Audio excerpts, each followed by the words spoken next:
Bonjour, le 12 décembre prochain, nous fêterons les 10 ans du Media Alliance. Avec passion, nous avons décrypté les changements profonds de cette décennie, mais à l'aube de cet anniversaire, nous avons l'impression d'être au tout début. Disruption et crise rythment notre quotidien et plus que jamais, nous voulons tous un numérique porteur de sens. Cette émission, c'est l'envie de vous présenter ces patrons et managers de la tech qui forgent notre avenir numérique. Mon invité du jour a fait un début de carrière dans l'agroalimentaire et après un virage qui l'amène à diriger Citrix en France comme Volt, aujourd'hui patron Europe du Sud et Afrique de Vim. Je suis ravi d'accueillir Patrick Rohrwasser. Bonjour Sylvain. Bonjour Patrick, merci d'être avec nous. Merci à toi.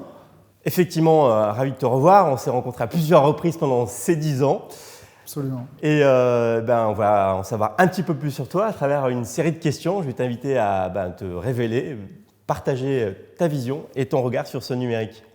Alors, sans plus attendre, on a un peu dit tout à l'heure, ta carrière a démarré dans l'agroalimentaire, mais c'était quoi le déclic dans le numérique pour toi ? Une formation, apprentissage, la révélation que finalement c'est un métier passionnant et très intéressant et porteur de futur. Tu as débuté dans l'agro, mais tu as fait une formation pour te reconvertir en fait. Absolument, parce que j'utilisais tous les jours, mais je voulais aller beaucoup plus loin que ce que je pratiquais tous les jours. Je voulais apprendre et je voulais vivre ce métier-là. Je sentais que le futur était là. Une inspiration peut-être. Super. Je te propose d'en découvrir un peu plus. Choisis une question de 1 à 5. 3. Allez, 3. Ce que tu aurais aimé apprendre plus tôt dans ton parcours ? L'humain, la sociologie, la compréhension des systèmes, tout ce qui touche à la relation sociale, c'est intéressant. Le sens, l'engagement aussi. Le sens, évidemment. Alors, tu es patron Europe d'une compagnie qui s'appelle Vim. C'est quoi la mission de Vim ? Protéger l'entreprise de tous les risques et lui donner la capacité de restaurer son digital si elle l'a perdu par erreur, par cyberattaque ou quel que soit le problème créé. Allez, prochaine question, je vais choisir 1 à 5. 2. Ce dont tu es le plus fier dans ton parcours ?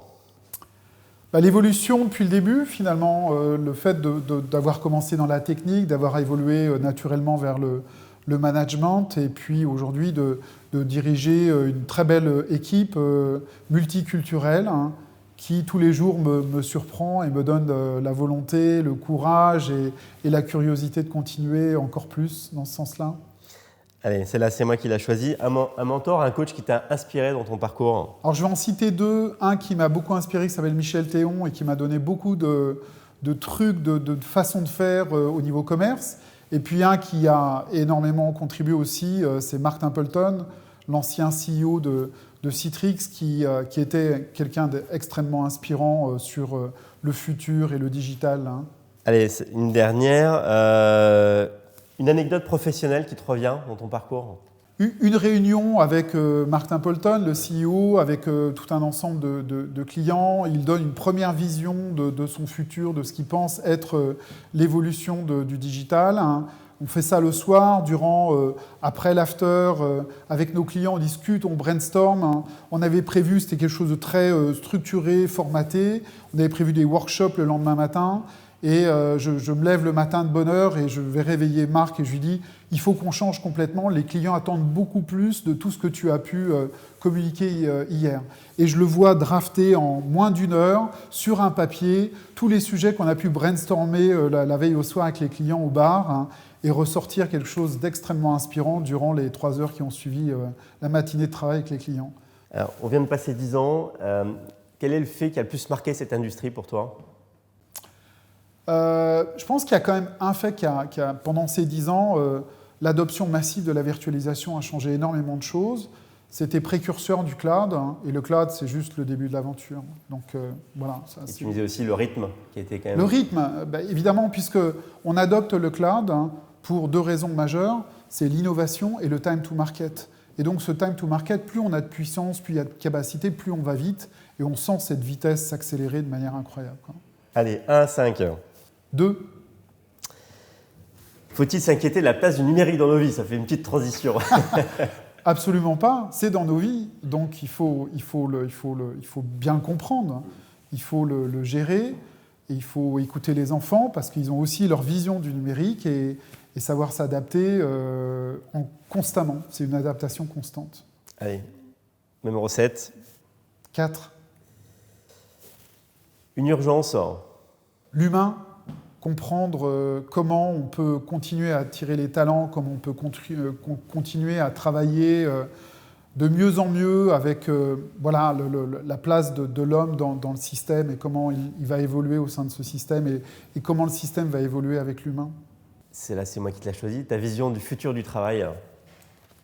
Très autonome, très éclaté, toujours l'humain, comment l'entreprise réussira à attirer ses talents et les fidéliser.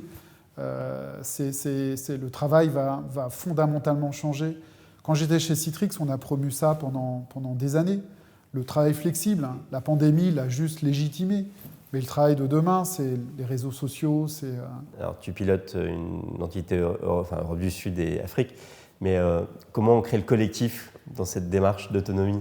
La présence, l'écoute, l'adaptation, parce qu'on ne travaille pas avec les mêmes outils ou la même perception quand on est en Turquie, en Afrique, en France, en Espagne, en Italie, en Israël. C'est l'écoute et la capacité de synthèse est importante.